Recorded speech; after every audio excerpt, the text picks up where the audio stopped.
મિત્રો, તમે ઘણી બધી આત્મકથાઓ વાંચી હશે, સાંભળી હશે, જેમ કે ફૂલની આત્મકથા, નદીની આત્મકથા, વ્યક્તિઓની આત્મકથા.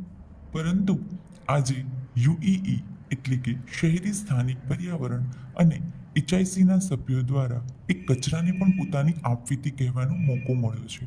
તો આવો સાંભળીએ ભુજ શહેરના કચરાની આત્મકથા તેના જ શબ્દોમાં.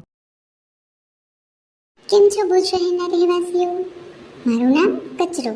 હું તમારી સામે મારી આપવીતી રજૂ કરવા જઈ રહ્યો છું. અરે અરે, ક્યાં જાઓ છો? તમે ક્યાંક જવાની ઉતાવળમાં હશો, પણ જતા પહેલા મારી વાત જરા સાંભળતા જાઓ. શું તમે વિચાર્યું છે કે હું કેટલો મહત્વનો છું? મને આ દેખાવ કેવી રીતે મળ્યો? શું હું આ કચરાના ઢગમાંથી નીકળી શકીશ, કે પછી અહીં જ જીવનની અંતિમ ક્ષણો વિતાવીશ? તો ચાલો આજ હું આપને મારા જીવનના ખાસ સોનેરી સફર પર લઈ જાઉં. આપ સૌ બિનઉપયોગી તમામ વસ્તુઓને કચરો સમજો છો, પરંતુ મારો કોઈ એક પ્રકાર નથી.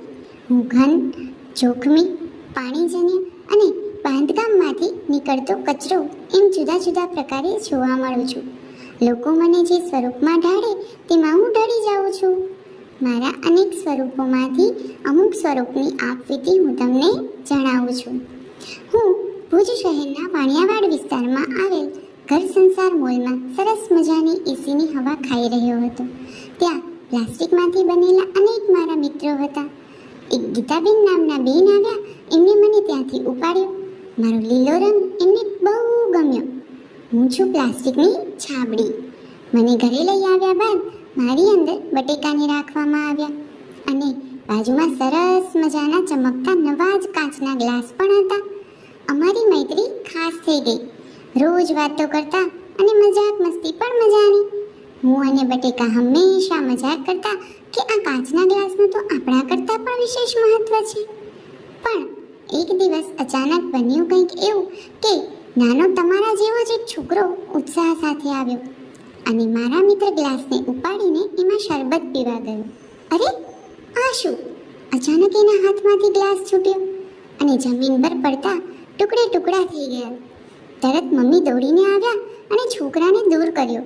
પોતે પણ ધીમી રહીને દૂરથી કાચને હવે કચરો સમજી એને નુકસાન ન થાય એટલે ઝાડુ લાવીને અમારા મિત્રની કચરાપેટીમાં નાખી દીધો. આ જ બેગમાં ઘરનો અન્ય કચરો તેમજ આજ તો મારા મિત્ર બટેકાનું શાક બનાવવામાં આવ્યું હતું એની છાલ પણ નાખવામાં આવી હતી. અમારી સોસાયટીમાં કચરો લેવા માટે બીજા કે ત્રીજા દિવસે નગરપાલિકાની ગાડી આવે છે, પણ આજ તો અમારે કાચ તૂટ્યો હતો અને એ પાછું